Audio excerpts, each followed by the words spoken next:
गणेशाय नमो नमः। सरस्वती नमस्तुभ्यं वरदे कामरूपिणी विद्यारंभम करिष्यामि सिद्धिर्भवतु मे सदा। शिव शक्ति को कोटि कोटि प्रणाम। मेरे श्रोतागण, मैं आज आपको पंचमेश और पूर्व जन्म के पिछले जन्म में आपने क्या कर्म किया है, जो इस जन्म में आपको अच्छे कर्म आपको करने पड़ रहे हैं, आपको अच्छे कर्म मिले हैं, शुभ स्थिति में है तो आपके पुण्य आपसे हो रहे हैं। आपके अच्छे कर्म पूर्ण जन्म में पिछले जन्म के कर्म हमें पंचमेश को देख करके हम इसको विश्लेषण करते हैं कि पिछले जन्म के कर्म से हम इस जन्म में सुख सुविधाओं को प्राप्त करते हैं।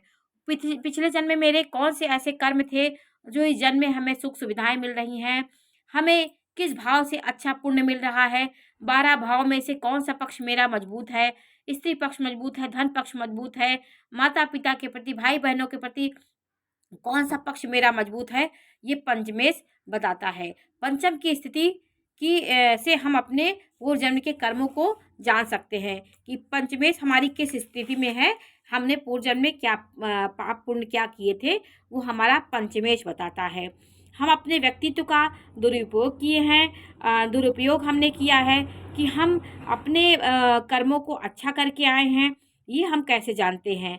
हमें संघर्षों का सामना करना पड़ रहा है, हमारी स्थिति अच्छी नहीं है, हम परेशानियों से जूझ रहे हैं, तो हमको पंचमेश को देखना होगा कि पंचमेश हमारी किस स्थिति में है। तो पंचमेश हमारे पूर्व जन्म के कर्मों को बताता है। हम ठाट बाट से ऐशो आराम से रह रहे हैं, आपको किसी प्रकार की परेशानियां नहीं है, तो पिछले जन्म के हमारे अच्छे कर्म हैं जो हम ये सब प्राप्त कर रहे हैं। तो पिछले जन्म के गलत कर्मों से भी हम इन सब चीज़ों से वंचित हो जाते हैं। तो हमारा प्रथम भाव में होगा तो हम स्वयं के कर्मों से, अपने कर्मों से अपने हम जीवन को खराब करने वाले हुए होंगे। यदि हमारा प्रथम भाव पीड़ित है, पापी ग्रहों से ओत-प्रोत है, पापी ग्रह हैं, अस्त हैं, हमारा पंचम का स्वामी प्रथम भाव में बैठा हुआ है, अस्त है और हीन ग्रहों के साथ है, नीच ग्रहों के साथ है, तो पिछले जन्म के हमने अपने शरीर के प्रति ही ऐसा दुरुपयोग किया, अपने व्यक्तित्व को गलत कार्यों में लगाए होंगे। कहीं न कहीं हम किसी को तकलीफ दिए होंगे अपने शरीर से, जो इस जन्म में हम अपने शरीर से रुग्ण हैं, अपने शरीर से परेशान हैं। कहीं न कहीं हमें हमारे शरीर में वो दिक्कत हमें सामना करना पड़ रहा है। तो पंचम भाव जो होता है, वो हमारा इष्ट होता है। को पंचम भाव ये तो काल पुरुष की कुंडली है, पंचम भाव आपका कोई भी हो सकता है। यहाँ सूर्य है, प्रथम भाव की लग्न की कुंडली जो हमने बनाया है, तो आपका पंचमेश सूर्य भी हो सकता है, 4 हो सकता है, 3 हो सकता है तो बुध होगा, 6 होगा तो बुध होगा, 5 होगा तो सूर्य होगा, 11 और 10 होगा तो शनि होगा पंचमेश। ऐसे सब राशियों की अलग संख्याएँ हैं, सब के स्वामी होते हैं। तो आपका पंचमेश पंचमेश यदि दूसरे भाव में बैठा है तो आप देखिए मेरा पंचमेश कौन है, आपका इष्ट, वो आपका इष्ट हुआ, पंचम का स्वामी आपका इष्ट हुआ। यदि वो पाप पीड़ित है, पाप पीड़ित नहीं है और शुभ कार्यों में है, शुभ स्थिति में है, उच्च का है और शुभ ग्रहों की दृष्टि है, तो परिवार के संस्कारों को आप निभाते चले आए हैं। पिछले जन्म में भी आप कहीं अच्छे कुल में रहे होंगे, परिवार के अच्छे संस्कार, अच्छे कर्तव्यों का पालन निर्वाह करते हुए आप इस जन्म में भी अच्छा आपको सब कुछ मिल रहा है। वाणी से आपने परिवार को आपने बहुत अच्छे से निभाया होगा और सही तरीके से आपने अपने अपने परिवार को भरण-पोषण किया होगा। अपनी वाणी आपकी अच्छी होगी। यदि ये पाप प्रभाव में हुआ तो आप आदर्शवादी व्यक्ति नहीं रहे होंगे। कहीं न कहीं अपने परिवार से अभद्रता का व्यवहार आपने किया होगा। तो इस जन्म में आप इस भाव से आप पीड़ित हैं। इस भाव के पीड़ित होने का यही संकेत होता है कि आप कुटुंबजनों का आपने आशीर्वाद नहीं लिया, कहीं नहीं कुटुंबजन आपसे दुखी रहे होंगे किसी जन्म में, जो आप इस जन्म में कुटुंब से दुखी हैं, अपने खानदान परिवार से भी आप अलग हट के चलना चाहते हैं, आपका मन नहीं लगता उनसे, आप अलग दुनिया अपनी बसाना चाहते हैं। तो ये सब पाप पीड़ित आपका दूसरे भाव का हुआ स्वामी, पंचम यदि दूसरे भाव में हुआ, यदि पाप पीड़ित है, तो आपको ये सब बातें आपके अंदर होंगी। आप खानदान परिवार के कुल खानदान की मर्यादाओं से अलग हट के अपनी दुनिया बसाना चाहते हैं, तो ये आपके पिछले जन्म के खराब कर्मों के आपको भोगना पड़ रहा है, जो आप परिवार से सुख नहीं पा रहे हैं, खानदान परिवार से आपको लड़ाई झगड़ा झंझटों का सामना करना पड़ रहा है। तो आप अपने पंचमेश आपका कोई भी हो, उस ग्रह से संबंधित जो आपके उपाय हैं उसको आप करेंगे, उस देवी-देवताओं की पूजा करेंगे, तो आपके पंचम भाव मजबूत होगा, आपका ये भाव मजबूत होगा, दूसरा भाव। और पंचम का स्वामी यदि तीसरे भाव में है तो आपके इष्ट देव तीसरे भाव में है, तो इष्ट देव आपके जो वो भाव वो होगा, वो ग्रह होगा, वो आपका इष्ट देव होगा। तो पंचम भाव के स्वामी आपके इष्ट देव होते हैं। यदि तीसरे भाव में बैठ गए हैं तो आप अपने पराक्रम भाव में बैठे हुए हैं। इष्ट देव शुभ स्थिति में हो, अच्छी स्थिति में हो, तो आपके लिए बहुत अच्छी स्थिति है। आप अपने पराक्रम से, ज्ञान से, अपने पराक्रम, अपनी विद्या बुद्धि की ऊर्जा से आप अपने लोक में विख्यात होंगे और आपको हर जगह लाभ की प्राप्ति होगी। 11वें भाव में भी वैसे होता है। 11वें भाव में यदि आपका बैठा हो पंचमेश, तो आपको लाभ चारों तरफ से मिलेगा। अच्छी स्थिति में बैठा है तो आपको चारों तरफ से लाभ मिलेगा। सोसाइटी में आपकी इज्जत होगी, समाज में आपके मान प्रतिष्ठा होगी, जनता का आपको प्यार मिलेगा। ये सब चीज़ तृतीय भाव में भी होता है।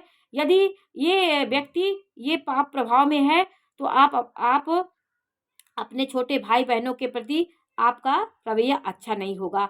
आप छोटे भाई बहनों को कार्य करेंगे, पाप पीड़ित है, ये पाप पीड़ित है, तो ये आप अशुभता का आपको संकेत देगा। पड़ोसी भाई बहनों से आपके संबंध अच्छे नहीं होंगे, समाज में आपकी कोई वैल्यू नहीं होगी, आप कहीं सम्मान नहीं पाएंगे। आपके घर में ही, आपके समाज में ही आपके प्रति षड्यंत्र होगा। कहीं ना कहीं भाई बहनों के भाई बहन समाज आदि जो होंगे वो आपको परोपकार आपके साथ अच्छा व्यवहार नहीं करेंगे। तो आप वो करें या ना करें, यदि आपका ये भाव खराब है तो आप अपने छोटे भाई बहनों का कहीं ना कहीं सहयोग करिए, अपने आसपास का वातावरण अच्छा करिए। अपने आप की इष्ट देव यही बताते हैं कि यदि आपका पंचम भाव का स्वामी तृतीय और पाप पीड़ित में है, तो उससे संबंधित जो चीज़ें हों उससे आप उपाय करिए। अपने छोटे भाई बंधुओं का सम्मान करिए, उसे प्यार दीजिए और समाज में अपनी वाणी को अच्छे करिए, अपने पराक्रम को सही दिशा में ले जाएं, तो आपके इष्ट देव आपसे खुश होंगे। इष्ट देव हमें यही बताने की कोशिश करते हैं कि आपने पिछले जन्म में क्या गलत किया था, इस कारण ये जन्म में आपको ये सब परिस्थितियाँ झेलनी पड़ रही हैं। तो पंचम भाव का स्वामी चतुर्थ में होगा, तो आपके इष्ट देव चतुर्थ में बैठे हैं। तो आपका यदि पंचम भाव यदि बहुत अच्छा स्थिति में हुआ तो आप ये शुभ हुआ, शुभ ग्रहों से ओतप्रोत है, शुभ ग्रहों की दृष्टि है यहाँ पे आपके पंचमेश के ऊपर, तो आप बहुत उन्मुक्त आत्मा रहे होंगे, आप स्वतंत्र आत्मा रहे होंगे। आपका इष्ट देव यहाँ बैठा है तो आप किसी चीज़ में बंधना नहीं चाहते, आप मुक्त होकर कार्य करना चाहते हैं। परिवार में भी आप निर्दोष होकर के और निस्वार्थ होकर आप भाई बहनों का, परिवार का, सबका भरण पोषण करने वाले रहे होंगे। इस जन्म में भी आप शुभ कर्म, अच्छे कर्म से संपत्ति का लाभ पा रहे हैं, भूमि भवन वाहन का सुख पा रहे हैं। कहीं ना कहीं अच्छे कर्मों की वजह से, पिछले जन्म के अच्छे कर्मों की वजह से आपको परिवार का सुख मिलेगा। तो उस जन्म में जो भी कर्म रहे होंगे आपके, उस कर्म से आप इस जन्म में जो सुख पा रहे हैं, क्योंकि आपने वो कर्ज अदा कर दिया है। इस जन्म में यदि आपको इनसे संबंधित परेशानियां आ रही हैं, आपको भवन लेने में दिक्कत हो रही, कहीं आपका मकान नहीं है, पाप पीड़ित है, माता से आपके संबंध अच्छे नहीं हैं, कुटुंब में आपके मतभेद हैं, आपके संबंध अच्छे नहीं हो रहे हैं, आपकी संपत्ति कहीं गलत कार्य में फंस गई है, संपत्ति आपकी अपनी नहीं हो पा रही, अपनी संपत्ति किसी के साथ, किसी के पास चली गई है, नहीं आपको मिल रही है, दूसरों के, ये सब चीज़ें आपके जीवन में हो रही हैं, तो आप दूसरों के सुख को, अपने सुख को विशेष ध्यान दीजिए। अपने परिवार के लोगों को जितना आप सुख देंगे, अपने परिवार के कर्तव्यों को निभाएंगे, तो आपका जो कर्म आपके पिछले किए हैं, कष्ट आपको मिल रहा है, उस कष्ट में आपको थोड़ा बहुत आपको लाभ मिलेगा, आपको उतना कष्ट नहीं मिलेगा, उस कष्ट में आपको वो कष्ट आपका क्षीण होगा। इसलिए पंचम का स्वामी चतुर्थ में है तो आप अपने परिवार का भरण पोषण करिए। वो शुभ स्थिति में है तो अच्छे कर्म आपने किए होंगे। अगर इष्ट यही बताते हैं कि आप जिस भाव का पंचम बैठा है यदि पाप पीड़ित है, उस भाव से संबंधित चीज़ों को आप अपने जीवन में लागू करिए, तो आपका पंचम, आपका पूर्व जन्म के जो कर्म है वो पूरे होंगे आपके। अब पंचम का स्वामी पंचम में बैठा है तो आप खुद के संस्कारों को सुधारने का प्रयास करिए। आपने किसी जन्म में अगर पंचम का स्वामी पंचम बैठा है तो आपने किसी जन्म में अच्छे कर्म किए होंगे, अपने से अपने संस्कार को बचाए होंगे, खुद के मेहनत से आपने अपने जीवन को सुधारा होगा, खुद के ज्ञान, खुद के प्रयासों से आप अच्छी मंजिल पे प्राप्त करे होंगे, पूर्ण आत्मा रहे होंगे। शुभ स्थिति में है तो आप ये सब चीज़ें करके इस जन्म में आए हैं। यदि पंचमेश आपका राहु है, राहु से पीड़ित है, अशुभ ग्रह है, नीच का है, तो आप कहीं ना कहीं आप अपने स्वयं के द्वारा गलतियां से आप इस जन्म में कष्ट पा रहे हैं। पंचम पीड़ित है तो आप अपनी स्वयं की गलतियों से कहीं ना कहीं पाप आपने किए होंगे। कहीं ना कहीं किसी को आपने परेशान किया होगा, किसी के विद्या अध्ययन में आपने अवरोध किया होगा, किसी को आपने परेशान किया होगा, आप अपने संतान के प्रति अच्छे नहीं रहे होंगे। तो ये इस जन्म में आपको ये सब भोगना पड़ रहा है। तो आपका ये भाव खराब है, तो आप जितना हो सके अपने संतान के प्रति अच्छे रहिए। उनके सामने अपनी अपनी खराबी को, अपनी वर्चस्व को ना दिखाएं। सबके तालमेल करके रहेंगे। विद्या बुद्धि का जितना दान करेंगे उतना आपका वर्चस्व समाज में होगा और आप आगे बढ़ेंगे। तो आपका पाप पीड़ित कोई भी भाव हो, आपको इंगित करता है कि आप उस भाव से संबंधित चीज़ों का उपाय करें, उस भाव से संबंधित लोगों को दान दीजिए, तो आपका ये भाव अच्छा होगा। पंचम भाव पिछले जन्म के कर्मों को बताता है।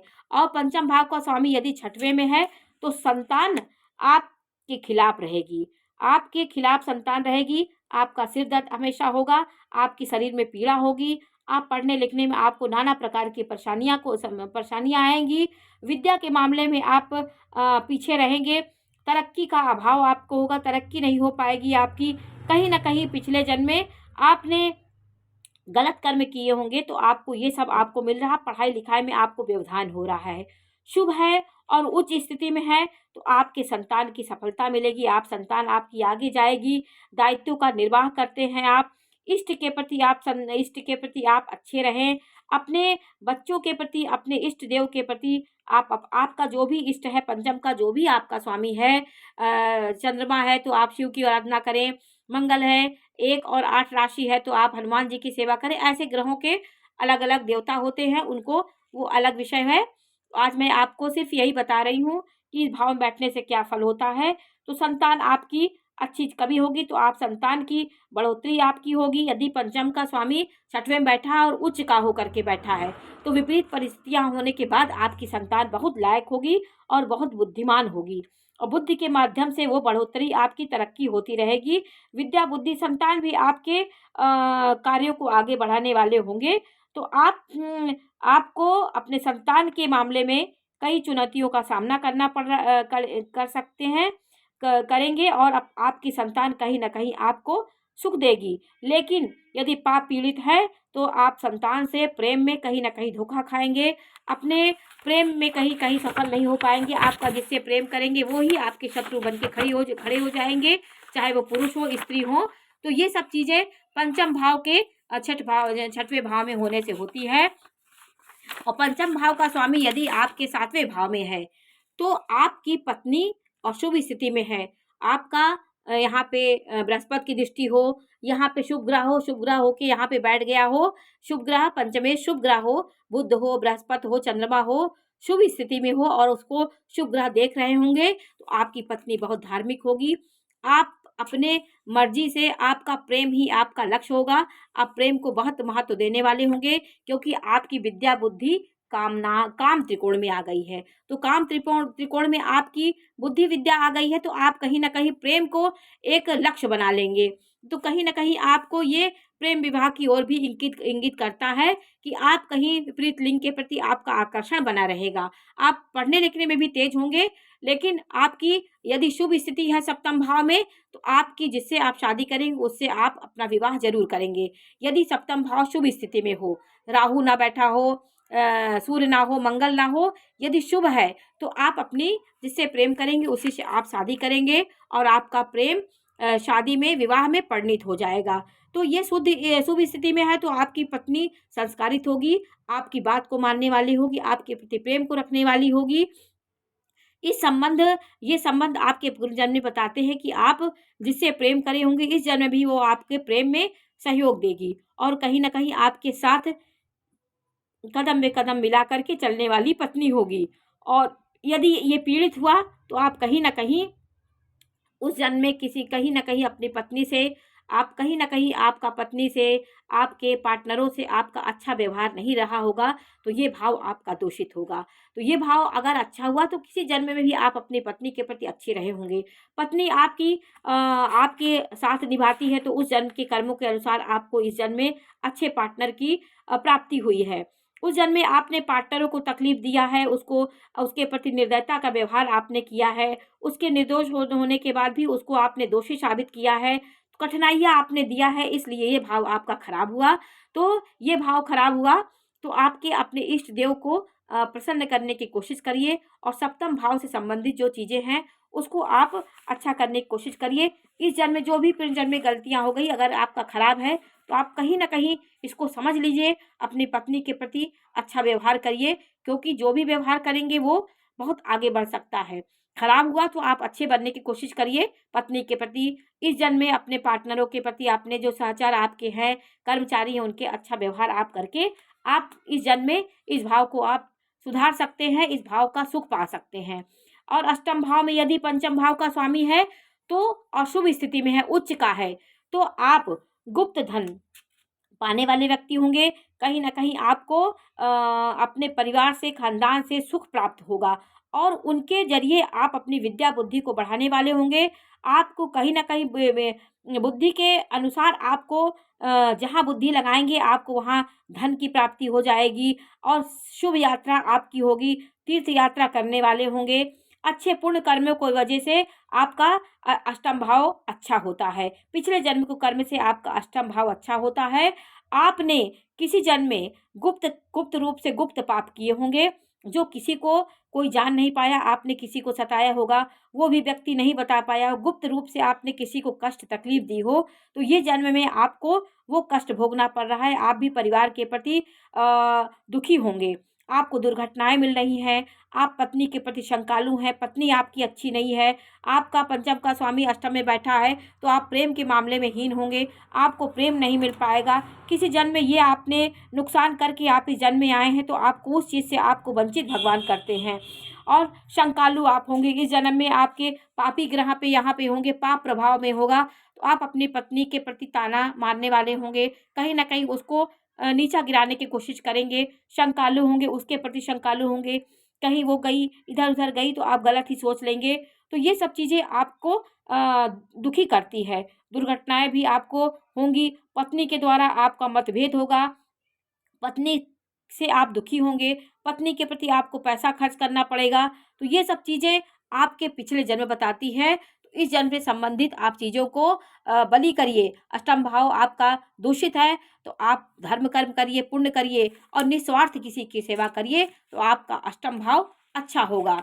और नवम भाव में यदि आपका पंचम भाव का स्वामी है, यदि शुभ स्थिति में है, उच्च का है, शुभ ग्रह उसको देख रहे हैं, तो आपकी पत्नी बहुत धार्मिक होगी, धर्म कर्म करने वाली, आपके भाग्य को बढ़ाने वाली, आपके पिछले जन्म के संस्कार की वजह से, कर्मों की वजह से आपको आपको पत्नी का सुख मिल रहा है और आप अपने धर्म कर्म को बनाए रखिए, तो आपका ये जीवन अच्छा होगा। यदि ये पाप प्रभाव में राहु केतु बैठे हों, नीच के हों, दूषित हों, तो आप पिछले जन्म में अपनी पत्नी के प्रति आप अच्छे नहीं रहे होंगे, धर्म कर्म आप बिल्कुल नहीं किए होंगे, नास्तिक रहे होंगे। जो ये भाव से आपको तकलीफ मिल रही है, भाग्य आपका साथ नहीं दे रहा है, भाग्य आपका कोई कार्य बनते-बनते आपके बिगड़ जा रहे हैं, तो आपका भाग्य खराब है।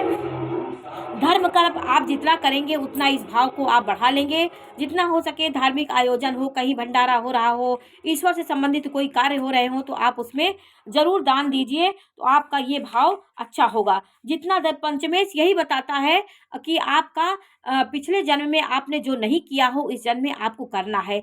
आप धर्म कर्म में बिल्कुल बहुत ध्यान दीजिए, भक्ति भाव में आप रहिए, रोज़ प्रभु का दर्शन करने जाइए, यदि तो आपका ये भाव बहुत मजबूत हो जाएगा और आपकी जो भी रुकावटें आएँगी, वो धीरे-धीरे शांत होंगी। तो पंचमेश नवम में होगा, तो आप धर्म कर्म बहुत करिए, पाप पीड़ित है तो धर्म कर्म में बहुत लगिए।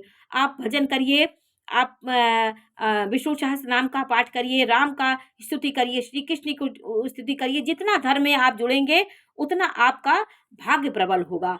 पीड़ित है तो आपको ज़्यादा करना होगा, नहीं पीड़ित है तब भी आपको धर्म के प्रति लगना पड़ेगा। दसम में यदि पंचम भाव का स्वामी है, उच्च का है, उच्च स्थिति में है, तो आपको करियर में पदोन्नति मिलती जाएगी। आपको करियर में कोई ब्रेक नहीं लगेगा। शुभ कर्मों की, पिछले जन्म के शुभ कर्मों की वजह से आपके अधीनस्थ कर्मचारी आपसे खुश होंगे। आपके साथ उनका व्यवहार बहुत अच्छा होगा। आप भी उनके साथ परोपकार की भावना रखेंगे, उनको कहीं न कहीं तकलीफ नहीं देंगे। अपने वाणी से आप उनको सहानुभूति करते रहेंगे। और यदि ये पाप पीड़ित है, यदि नीच के ग्रह यहाँ बैठे हों, दूषित हों, और तो आप अपने उस जन्म में आपने किसी को तकलीफ दिया होगा, अपने कर्मचारियों के प्रति, अपने लोगों के प्रति जहाँ आपने काम किया हो, अपने पद का आपने गरिमा दिखाई होगी, पद का आपने दुरुपयोग किया होगा, अपने सहयोगियों को आपने तकलीफ दी होगी, कहीं न कहीं आप अपने लिए जिए होंगे, अपने कर्म अपने सिर्फ़ अपने लिए आपने सब कुछ किया होगा, समाज का आपने कुछ भी परोपकार नहीं किया होगा, इसलिए ये वाला आपका भाव दूषित हो गया है। तो इस भाव को सही करने के लिए आप जितना परोपकार करिए, समाज में अपने अर्थ का दान करिए, पुण्य कर्मों में।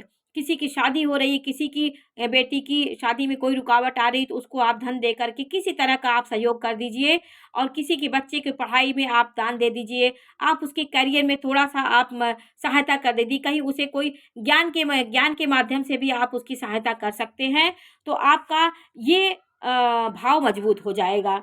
आप अपनी गलतियों को सुधारने का मौका देते हैं। ये कुंडली हमें पंचम भाव का स्वामी दशम में है, पीड़ित है, तो हमें यही बताता है कि आप पढ़ाई-लिखाई में किसी को मदद करिए, ज्ञान को बाँटिए, अपने अधीन जितने कर्मचारी हैं उनको सहयोग करिए, उनके प्रति अच्छा बर्ताव करिए, तो आपका दशम भाव मजबूत होगा और करियर भी आपका अच्छा गति से चलेगा, आपकी पदोन्नति होगी। ये सब चीज़ें दशम भाव को मजबूत करने से होती हैं। और पंचम का स्वामी 11वें भाव में है, तो आप अपने बड़े भाइयों, पंचम भाव का स्वामी 11वें भाव में है, शुभ स्थिति में है, तो आप जहाँ खड़े हो जाएँगे आपको लाभ मिलेगा। आपको अपनी विद्या, बुद्धि, हर चीज़ से आपको लाभ की प्राप्ति होगी। और ये पीड़ित हुआ और ये अच्छा है, तो भाई-बहनों के प्रति बड़े भाई-बहन आपके सहयोगी होके इस जन्म में आपको बढ़ाने का कार्य करेंगे। बड़े भाई-बंधु, आपके भाभी, आपके जितने बड़े लोग हैं, आपको बढ़ाने के लिए वो उद्धत रहते होंगे हर समय। यदि ये पाप प्रभाव में पीड़ित है, नीच का है, अशुभ ग्रहों से ओतप्रोत है, तो आप इस भाव को मजबूत करने की कोशिश करिए। जितना पीड़ित है, आपको लाभ नहीं मिल पा रहा, हर जगह आपका काम बनते-बनते बिगड़ जा रहा है, तो अपने भाई-बंधुओं का आशीर्वाद लीजिए। बड़ों का, बुजुर्गों का सेवा करिए। भाई-बंधुओं का ये कारक होता है 11वां भाव, तो अपने बड़े भाइयों का आशीर्वाद लीजिए। वो आपको धुतकारें तब भी पर आपको आशीर्वाद लेना है, क्योंकि आपको अपना ग्रह मजबूत करना है। आपको जिस भाव से संबंधित चीज़ें हैं, वो भाव आपसे दूर होगी, लेकिन आपको उन्हें पकड़ना होगा। उन्हें पकड़ के आप अपने भाव को मजबूत कर सकते हैं। तो भाई आपके नहीं बोले तब भी आप 1-2 बार आप उनसे झुकिए। झुकने से वो एक ना एक दिन द्रवित होंगे और आपका लाभ आपको मिलेगा। तो भाइयों का अभिशाप होता है, इसलिए बड़े भाई-बहनों का, आप भाभियों का, सबका आशीर्वाद लीजिए, तो आपको लाभ की प्राप्ति होगी। हर जगह अब आपको लाभ मिलेगा। यदि अच्छा है तो पहले से ही आपके पुण्य कर्म अच्छे होंगे जो आपको लाभ मिल रहे हैं। तो ये सब चीज़ें हमारा पंचम का स्वामी बताता है कि आपको क्या करना। पंचम का स्वामी यदि 12वें में हो गया, तो आपको पढ़ने लिखने में आपको बाहर जाना पड़ जाता है, और अच्छी स्थिति में, शुभ स्थिति में उच्च का है ये पंचम भाव का स्वामी, तो आप विदेश जाके भी बहुत उन्नति कर सकते हैं। विदेश में भी आपका डंका बज सकता है, आप वहाँ भी आपका भाग्योदय होगा। यदि यहाँ पाप पीड़ित है, राहु केतु बैठे हैं, अशुभ ग्रह बैठे हैं, तो आप विदेश में भी कलंकित हो सकते हैं, वहाँ भी अर्थ उपार्जन नहीं कर पाएँगे। फिर आपको अपने देश आना पड़ेगा। अपने देश आने के बाद भी आपकी रोज़ी-रोटी ठीक से नहीं चल पाएगी, भाग्य आपकी उन्नति नहीं होगी, तो नाना प्रकार की परेशानियों से आप जूझते रहेंगे। तो पंचम भाव का स्वामी यदि शुभ स्थिति में है, तो बाहर आपका बहुत नाम होगा, बाहर आप बहुत प्रसिद्धि प्राप्त करेंगे, वहाँ से आप धनवान बन के लौटेंगे। यदि ये पाप पीड़ित है, तो आपको धर्म कर्म करना चाहिए, आपको धर्म के मार्ग में चलना चाहिए, आपको धर्म का भाव मोक्ष भाव में, धर्म का स्वामी मोक्ष भाव में आ गया है, तो आप धर्म कर्म में भी अपने अर्थ को लगाइए, अपनी बुद्धि को ज्ञान में दीजिए, किसी को ज्ञान फैलाइए, किसी को सहयोग दे दीजिए, किसी को धर्म आयोजन हो रहा, धार्मिक आयोजन, उसमें आप पैसा दे दीजिए। ये आप करेंगे तो आपका 12वां भाव मजबूत होगा। तो आपके पूर्व जन्म, आपके पिछले जन्म किस का स्वामी कहाँ-कहाँ बैठा है, पंचमेश की स्थिति कहाँ-कहाँ बैठी है और क्या होता है, पीड़ित है तो आपको क्या करना चाहिए, इस बारे में मैंने आपको जानकारी दी। आपको मेरा चैनल अच्छा लग रहा हो, पसंद आ रहा हो, कोई भी तो आप हमारे चैनल को सब्सक्राइब करिए, लाइक करिए, कमेंट्स करिए। कोई भी आपको कहीं से कोई त्रुटि दिख रही तो आप मुझे बता भी सकते हैं। मैं क्षमा याचना भी करूँगी आपसे और अपनी गलतियों को सुधारने की कोशिश करूँगी। और आप कहीं भी कोई गलती हो रही तो आप मुझे बताइए। नमस्कार।